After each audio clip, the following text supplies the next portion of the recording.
After days of desperate, lost travel, deep within this forgotten, dense and winding forest, the light of yet another day, along with your fleeting hope, is fading. Just as the moon begins its daily ritual, chasing the sun from the sky, you catch a glimpse of your intended target. With a deep breath and a quickened pace, you steel your nerves and step forward. Moments later, you emerge into an unnatural clearing. As your eyes focus, your breath is stolen. Hidden deep among these dead and dying timbers, obscured by the twisting vines and gnarled roots of these wounded trees, lies an ancient burial ground, seemingly lost to time. Could this really be it? Are those ancient bedtime stories no longer just tales to scare children? You instinctively tighten the grip on your blade. As you prepare to approach this crumbling shrine, the hairs on the back of your neck stand on end, and the air grows thick and heavy. You step forward onto this hallowed ground as the soil beneath your feet becomes sodden, wet, viscous, and the once spirited forest of life now falls silent, lifeless. You run your hand across faded arcane symbols, deeply engraved upon this malefic tomb, and for just a brief moment, the runes ignite with centuries-old dark magic. The ancient legends are true, for you have just discovered the crypt of the necromancer king, Villanir.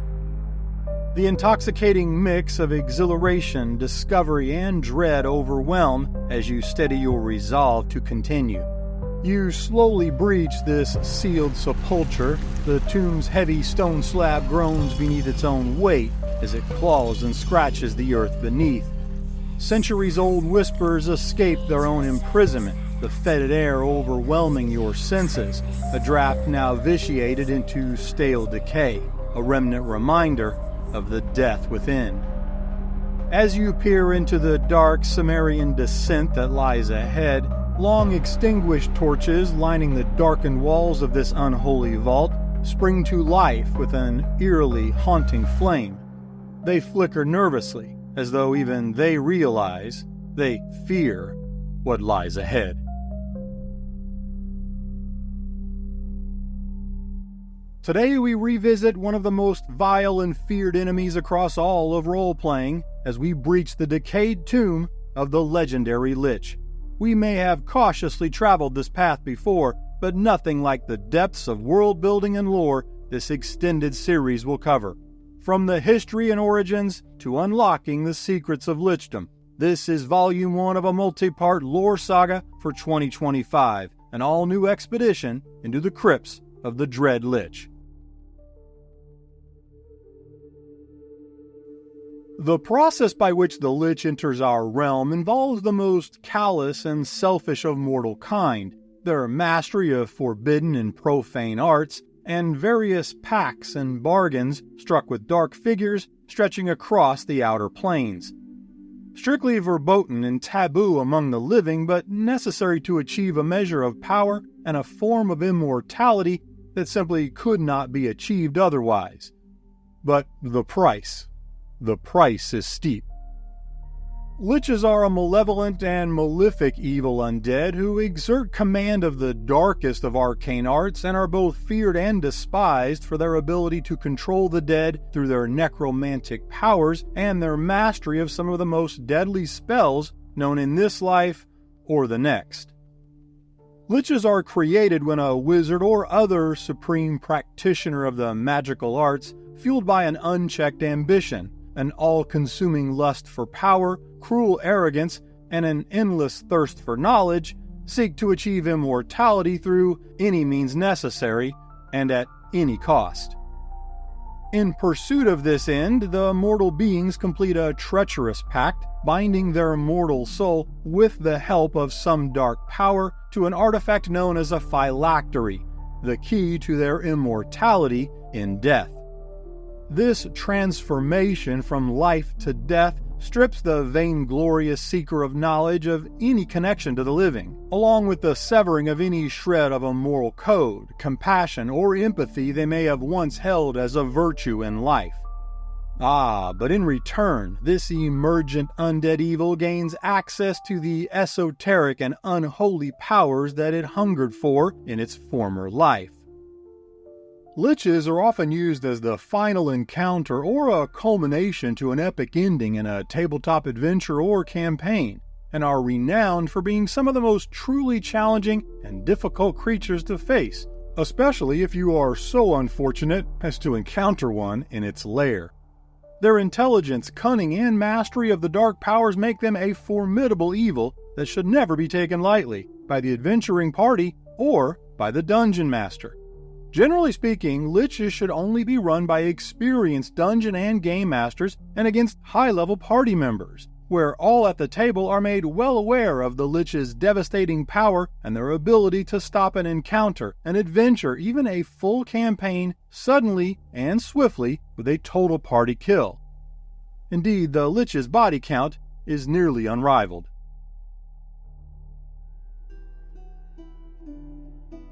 If you enjoy and/or find any value in these long-form essays, perhaps consider showing your support over on my Patreon, where I have an ever-growing collection of world-building resources to populate and enhance your adventures and worlds. You can check it all out for free and join with zero obligation. You don't have to spend a dime unless you want to. Links are below, and a sincere thank you to my supporters that make this video possible. First introduced in 1975 through the Greyhawk supplement for the original D&D rule set, the Dread Lich would begin its tabletop RPG life as just another monster to kill on your next dungeon crawl. But even then, there were faint traces of the heights it would reach. In contrast to the far more typical goblins and kobolds one might find in those dark stone corridors, the Lich was born from the remnants of a powerful magic user who somehow had not only risen from its mortal death, but unlike a skeleton or zombie, had retained its mastery of the arcane arts in Undead, making it, even then, a far more terrifying foe. And while all that sounds great, and is technically accurate, the truth is there were very little details about the Lich at this early stage of the game's life. Still, the Lich inspired the idea of fascination and terror at the eerie concept of a powerful soul clinging to immortality, and would lay the groundwork for the future prominence the Lich would rightfully deserve. 1 year later would see the 1976 publication of Eldritch Wizardry, where the concept of the Lich would be further refined. While the Lich was still not fully fleshed out, if you'll excuse the pun, this supplement did introduce the possibility of psionic abilities and attacks. But the supplement is most notable to the Lich's history as the first mention of Vecna, a name that would later become synonymous with lichdom. In this earliest reference, Vecna's hand and eye were presented as powerful artifacts, although the character of Vecna himself was only vaguely hinted at. I think for most, the official launch of the Lich came with the introduction of the Advanced Dungeons & Dragons product in 1977, specifically the first AD&D Monster Manual, as this marked the first fully detailed Undead Master of Magic and began the upward trajectory for the Lich's development. These were the days of THAC0, that's 2-hit AC 0, not the most intuitive of calculations, but second nature to some veterans out there, I'm sure. And if you're one of those who still remembers how to calculate a negative armor class, well, gold star for you, my friend.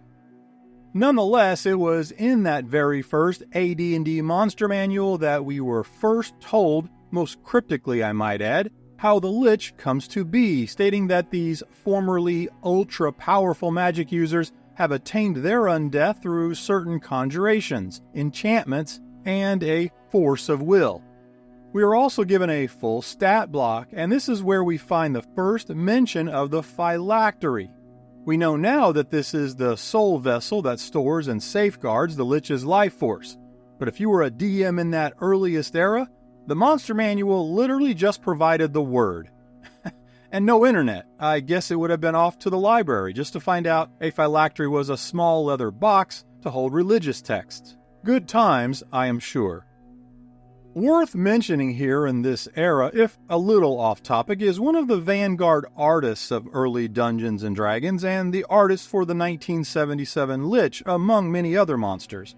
Fans knew him as Dat, D-A-T. He was David A. Trampier, whose own story of disappearance, reappearance, cryptic animus with TSR, and tragic gone way too soon passing are an episode unto themselves. But he was a pioneer, and I think anyone that loves Dungeons & Dragons owes him a tip of the hat. Continuing with our Lich evolution, the Tomb of Horrors adventure module, published in 1978, would give us the first Demi-Lich as the first variant of the Lich. And 1 year later, Dragon Magazine number 26 would feature an article titled Blueprint for a Lich. Here, players and dungeon masters would be given the first detailed recipe and formula for creating a potion to be used in conjunction with a magic jar, so that a high-level magic user might transform into a Lich. This was the first unlocking of the secrets of Lichdom, a process we will cover in exacting details beginning in Volume 2 of this series. Further evolutions of the Lich would come with each new edition. The second edition would give us a lot of the lore on the Lich that today we just assume was always there. They are solitary. They can animate a force of undead minions. They are obsessed with power above all else. Liches feel the fleeting life of mortals are of little importance, and most no longer remember their mortal names. This lore all came from the second edition. Additionally, 2E would add the idea of the variant Liches, such as the Defiler, Drow, and Elemental Liches.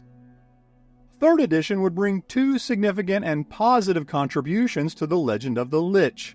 First were the introduction of templates that were applicable to any spell-casting humanoid creature. While many world builders and dungeon masters were homebrewing this for years, it was nice to get some canonical lore and uniformity to the process. Second, 3E brought a ton of lore and details to the process of Lichdom, the steps required to actually become a Lich. From the material requirements and ritual spells that would need to be cast upon the phylactery, to the actual cost in terms of time, gold, and yes, the XP that you are required to spend in the process of undeath were all finally detailed. Borrowing from the Blueprint for a Lich article, 3rd edition would also canonize the recipe, preparation, and consumption of the required potion of transformation. The 3rd edition, in my opinion, gave world builders the most tools with which to incorporate more than just the Lich as a monster into our campaigns and worlds. 4E would add depth to the Lich templates. Templates 5E would remove altogether. However, 5E would reintroduce a few powers that had been taken away previously, such as Paralyzing Touch, and of course, 5th edition brought with it the mechanics of legendary actions. 5th edition would also add the concept of phylactery maintenance and the additional lore requirement for Lichdom that I think makes a lot of sense, and that's the need to appeal to a higher power, a dark sponsor if you will, to both gain the knowledge of Lichdom and assist in the needed rituals. The secrets of Lichdom are a prized and highly guarded secret, and the cost is never cheap. The notion of a mortal death followed by resurrection and immortality, as well as the idea of becoming a powerful being who then has control over death and the afterlife, is a similar mythology or folk tale regardless of the culture, and has been passed down through generations to become an accepted truth that fundamentally in concept shares much with the Lich archetype as we know it today. Further, the Lich's ability to bind its soul to an object or artifact, such as a phylactery, continues its parallels in Egyptian mythology, where a pharaoh's soul was believed to be bound to a variety of artifacts, from amulets, rings, and masks, to paintings, monuments, and statues after death, where the artifact would then be buried with the dead, sometimes along with their still living servants. You can also find many early references to the familiar Lich variants we know today in European folklore. One such example of this can be found in the many legends of the Revenant mentioned in various English, French, Celtic, and Norse mythologies. Revenant is a French word meaning to return or the returning, and is also derived from the French verb revenir, meaning to come back. Revenants were believed to be corpses that had risen from the dead and were often thought to be driven by a powerful hunger for human flesh and would attack and devour the living. This idea of the undead as ravenous, monstrous beings is a common thread among the many early legends. A possible precursor of the Lich and Revenant legends appears in early Norse mythology. These undead were called the Draugr. Translated as again walkers or one who walks after death, Draugr were prevalent in many Scandinavian sagas and folk tales where legends characterize these necrotic and malevolent undead as the manifestation of greed, envy, dishonor, and unchecked bloodlust. These tales gave the Draugr supernatural strength, and they appeared as decayed, risen undead warriors who often made victims of those that dared trespass near former battlegrounds and sacred burial sites. The lineage and connective tissue of the Lich is far-reaching across cultures and epochs. From the Celtic Dullahan, a headless lich riding upon a black stallion, the prototypical headless horseman.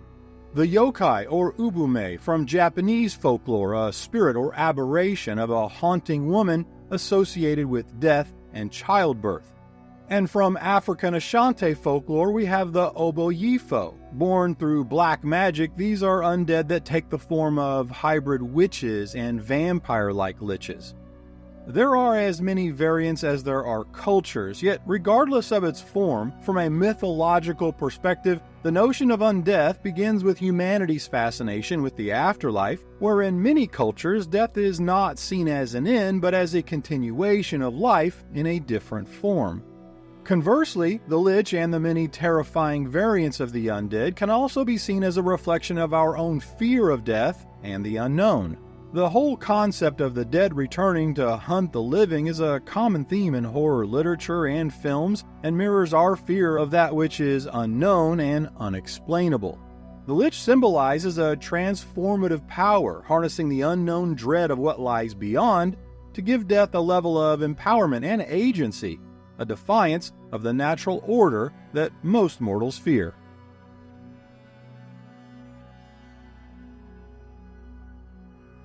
The concept of the Lich originates far beyond the monster manuals and bestiaries of modern-day RPGs and actually finds its roots deeply embedded in many real-world cultural, religious, and mythological traditions from all around the globe.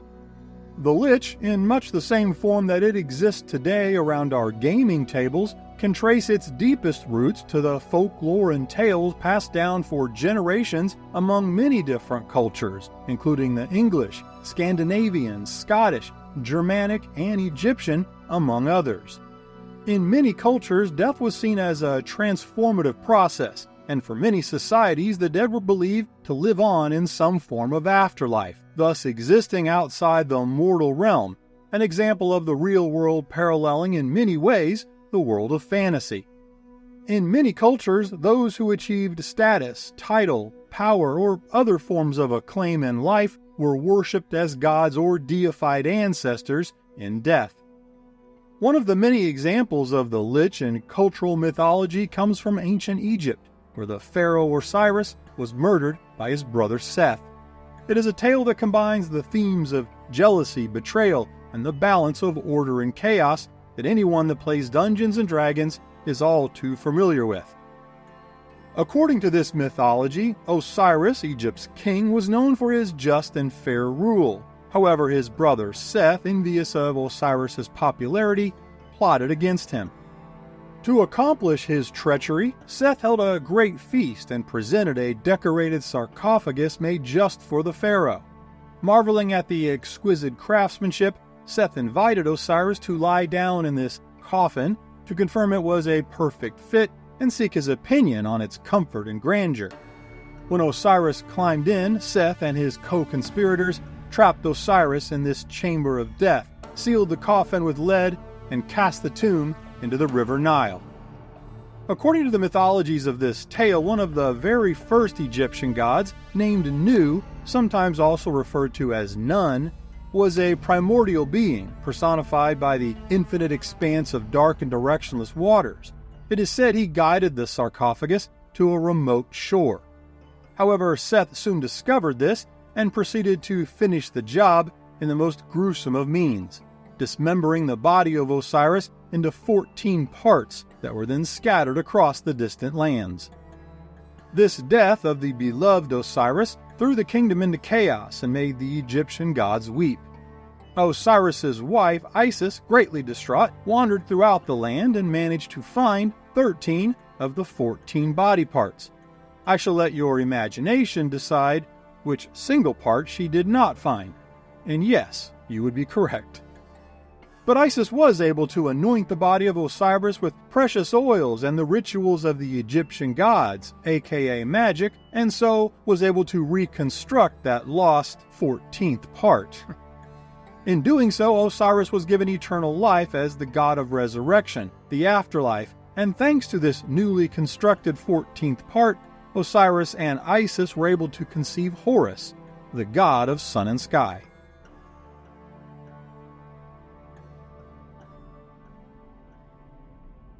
It wasn't until the rise of Christianity that the Lich began to take on its more modern form. For most practicing one of the variant Christian theologies, passing mortals, the dead, were believed to carry on in an afterlife that existed in either heaven or hell, or a variant thereof. And the idea of a powerful undead returning to lay claim or dominion over the mortal coil was seen as heretical. And it is here that the more sinister and unholy aspects of the Lich and undeath in general began to accelerate, with many early depictions showing them as decayed, horrifying, even demonic creatures of pure evil. The idea of the Lich as an intelligent evil being, one that broke the confines of a simple, ghoulish undead monstrosity, began to emerge in the late 19th and early 20th centuries with the rise of Gothic horror literature. One of the more famous of those early examples is H.P. Lovecraft's 1927 The Case of Charles Dexter Ward. No spoilers, it's actually a pretty good short story, but the themes of forbidden knowledge, resurrection, necromancy, and the consequences of tampering with death will be all too familiar to legions of RPG fans. And that was almost 100 years ago. In more modern times, the term's usage has certainly exploded over the last half-century. Here, the concept of the Lich has been greatly influenced by pop culture, particularly in the film and television space. The Lich's appearance and abilities have been shaped by cinematic interpretations of the undead, such as the classic horror and monster movies, The Mummy, Dr. Frankenstein's Monster, Legions of Vampires, and yes, the still popular but fading zombie trope? And I cannot talk about pop culture and the Lich without at least mentioning Vecna's resurgence, starting with 2022 and his appearance in Season 4 of Netflix Stranger Things. The Dungeons & Dragons Lich has existed since the dawn of the game's introduction, evolving into a complex and iconic villain that today is a cornerstone of many campaigns, world building, and has influenced pop culture beyond the tabletop, inspiring characters in video games, literature, movies, and animation. I believe that understanding the historical and cultural context of this powerful undead is essential to really appreciating the role it plays in the Dungeons & Dragons universe as well as RPGs at large, and I hope we have done that today. The Lich has a rich and storied lore, and it should also be noted that its literally ancient real-world history is why the Lich, although very popular, is not and cannot be copyrighted. The Lich has existed for centuries, long before copyrights and greedy profit-first corporations ever existed.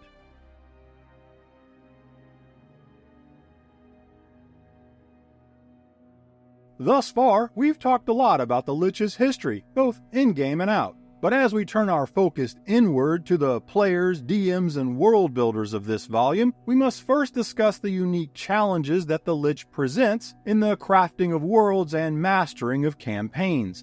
And I will preface this by acknowledging both that my thoughts here are not without controversy, and that almost every word that remains in this chapter is my own personal opinion, saving me repeating that phrase a dozen more times. That said, at the highest level, I think there are mostly two schools of thought when it comes to the application of published monster manuals and their associated stat blocks. Some game masters may feel that the monster manuals as created are sacred texts and that altering them in any way is anathema to the impartial, unbiased role of the dungeon master. I personally find this hard to relate to, perhaps because I'm most definitely not impartial or unbiased. If anything, I tend to be more of a cheerleader for my players, and in the humblest of opinions, those game masters that can be labeled with the title of adversarial have a deep misunderstanding of their role. Regardless, I have zero desire to kill my players. Challenge them, yes. Hardships, absolutely. I routinely try and place adventurers on the razor's edge, only to see the many creative ways they prevail far more often than not. In fact, I have a few distinct memories of times where I was more upset than the player at their ill-fated end. And I wouldn't have it any other way, because I enjoy the lore and stories created by my players, really above all else. And leaving an indelible memory with my adventurers is always among my top world-building priorities. This long-winded preamble is just the opening argument of my position that if you are an experienced game master, a critical qualifier, then regardless of the system or edition you use, the standard Lich as printed should never be used in your encounters. And further, while perhaps not universal, I would also posit that many publishers would agree with that statement, in that the official stat block is best used as a guide. Treating the published stat block as an immutable template only serves to undermine the Lich's potential as an unknown power and a memorable antagonist. Liches have evolved far from their first edition origins, and are by their very nature no longer a generic templated monster. This should be obvious just looking at their lore. Each Lich, a former mortal caster of some renown and likely infamy, has undergone a unique transformation, driven by their mastery of the arcane, necromantic, or other magical arts, the ancient rituals used to transform them, the powers imbued in their phylactery, and of course the dark sponsor they bargained with to unlock the forbidden secrets of lichdom, and that just covers their initial creation. And why does a mortal wizard choose to become a Lich? For more time, for all the time, so they can forever acquire knowledge and power, which means that each and every Lich, with only rare exception, is ever ascending in powers the more ancient they become. Each is shaped by literally centuries, maybe even millennia, of existence and study. Their abilities, tactics, even their physical forms should reflect these vast timelines and their chosen sphere of knowledge.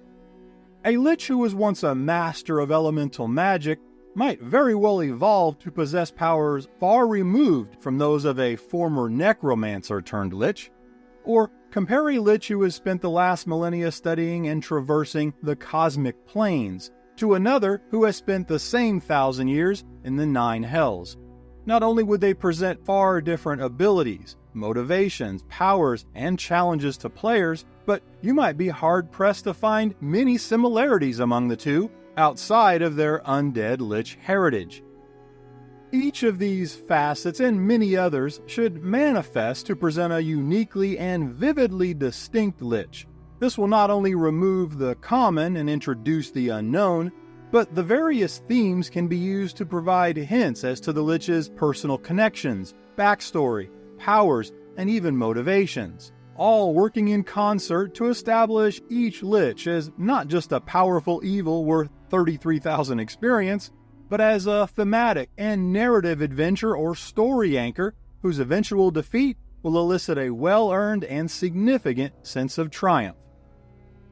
While the published stat blocks are absolutely necessary to provide a solid starting point, they should be viewed as malleable guidelines by experienced world builders and GMs rather than any rigid set of rules. I'd like to think I've made a reasonable and logical argument why this would make sense and seem at least plausible, but I'm far from presenting the full case. We'll cover that in the next chapter.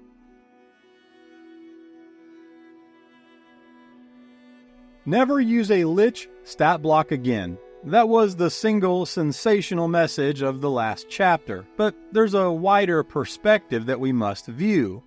While it was not my intent to make what some may see as an outlandish statement and run in Chapter 7, I do think it's important to isolate each facet of this argument to both not muddy the waters, so to speak, but also allow each to be reviewed and critiqued on their own merits, as well as not having a single chapter that is an hour long.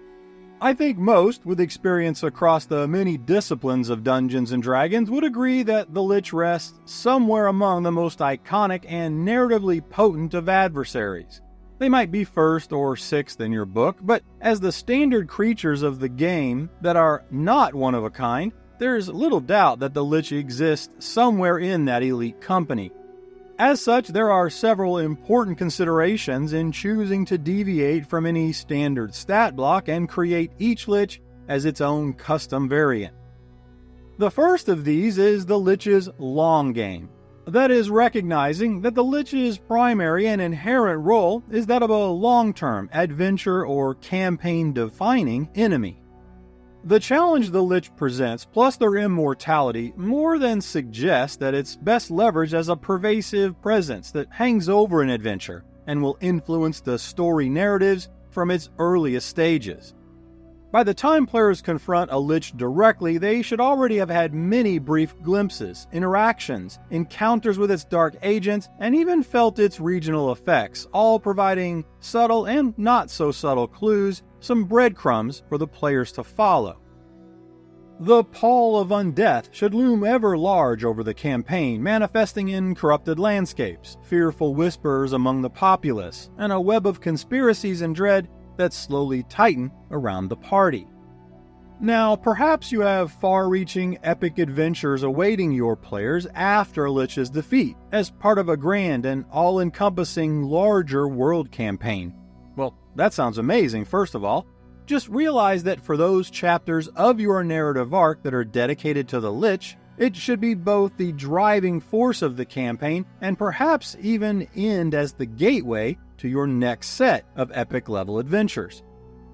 Next, defeating a Lich is not easy, by design, so finding balance is important. Unless you're using a named creature or deity, such as one of the 9 archdevil rulers, a dragon like Tiamat, or a demon lord like Orcus, the Lich is a top 10 creature in terms of challenge rating, sitting at 21, without changing anything, above such powers as the Pit Fiend and the Baelor. And absolutely, challenge rating does not alone define a creature's power, especially at the upper range of levels. But also remember, a Lich is immortal so long as it protects its phylactery, which we'll be covering at length in Volume 2, by the way. A well-crafted adventure involving the Lich will find a balance between the impossibility of success and nearly assured victory.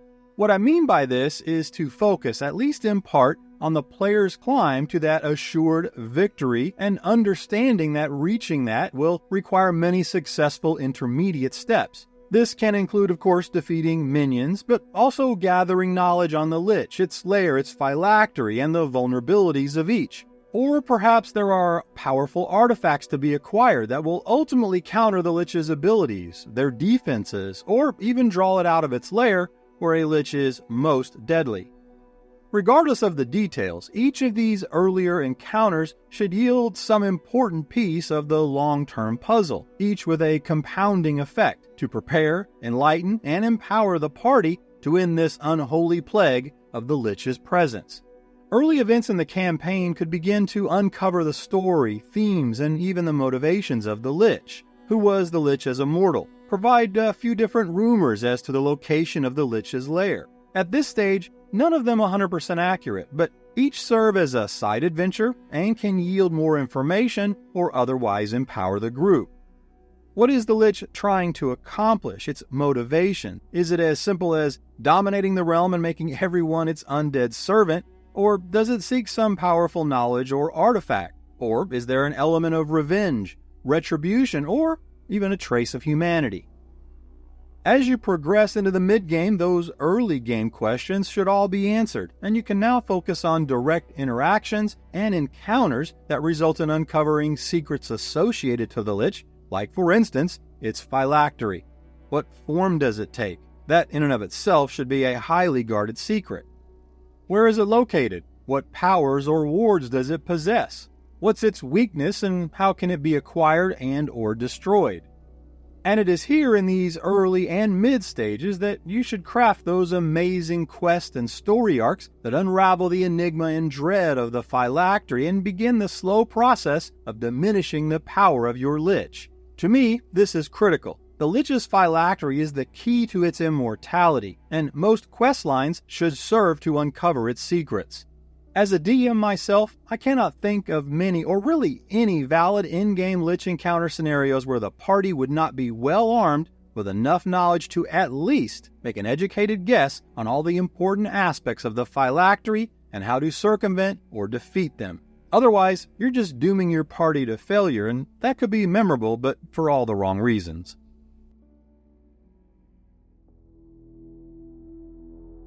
And finally, to put a finer point on our in-game Lich encounter, any DM that has run even a single adventure knows all too well that players will, almost without fail, surprise you with their creativity and ingenious actions.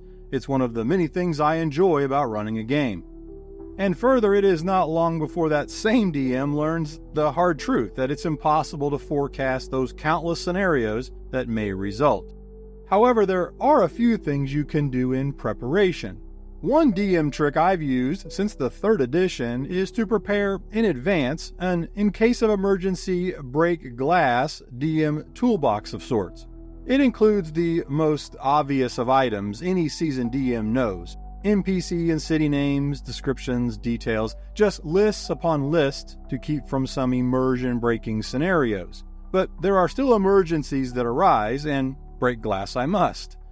While I try to balance my adventure so that if the party progresses through the scenarios as I've tried to predict, which is incredibly unlikely, they'll be presented with a challenging but infinitely winnable in-game scenario. However, we all know that's the exception, not the rule.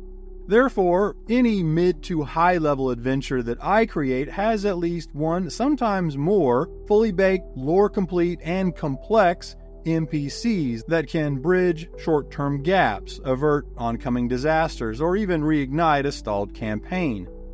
Now, I am not necessarily talking about combat, although adding NPCs to certain combat encounters or even the final Lich battle is certainly a tool available, and I've used it in the past, as have probably many dungeon masters. I am referring to the party making alliances that can provide clues where I've made mistakes in the narrative, provide leads where the party seems off track or lost, create some dynamic interactions, and most interesting to me, add tough choices that test the moral code of my group.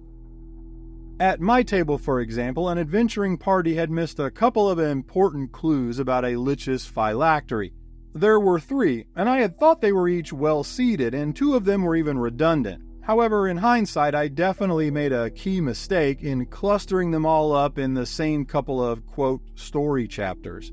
Regardless, the party had missed all the clues and now had progressed to a point in the story where they were very unlikely to ever go back. And without any of these clues, which included the phylactery form and location, even if they defeated the Lich, they would have had 0 chance to find the phylactery, just based on the type of phylactery that it was.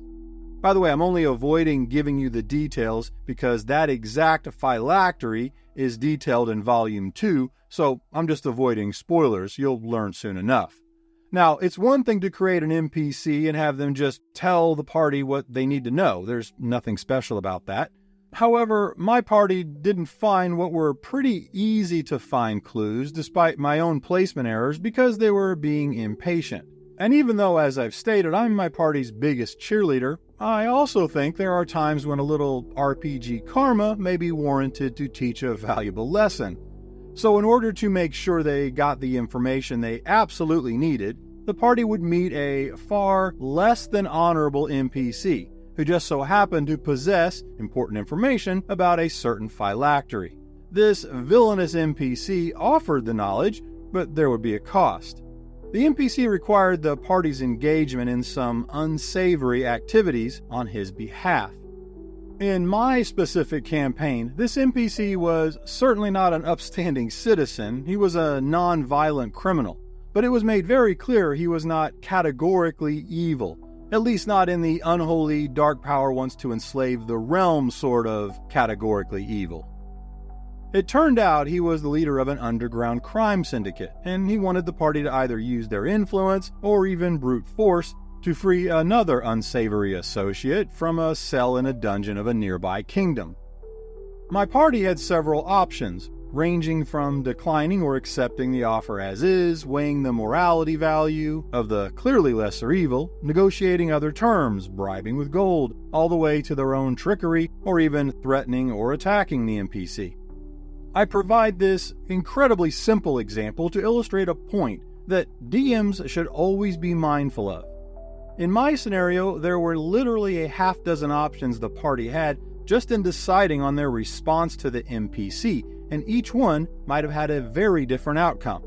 You need to be able to seamlessly integrate each of these decision branches back into the main story narrative in order to avoid dead ends.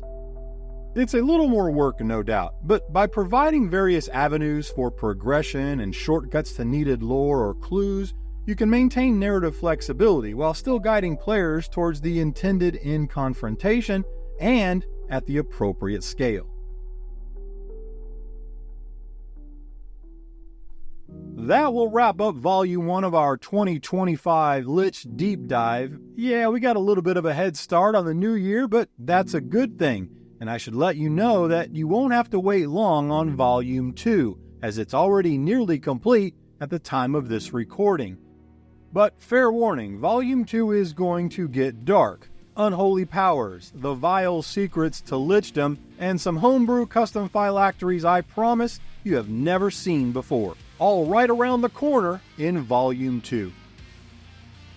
If you made it all the way to the end, thank you so much for sticking around. I hope you enjoyed this volume and will join me for the next one. A special thank you to my YouTube channel members, Buy Me a Coffee donators, and my supporters over on Patreon. It's because of each of you and your support that videos like these are even possible. If you'd like to support my work, you can become a channel member, donate through the Buy Me a Coffee link below, or join my Patreon where I have an ever-growing collection of fantasy art and DM and world-building resources. You can check it all out and join for free with no obligation. Links are below. And finally, if you think I earned it, please like, subscribe, and enable notifications so you'll know each time a new lore video is released. Thanks for listening, and until next time remember, the only limitation at your table is your imagination.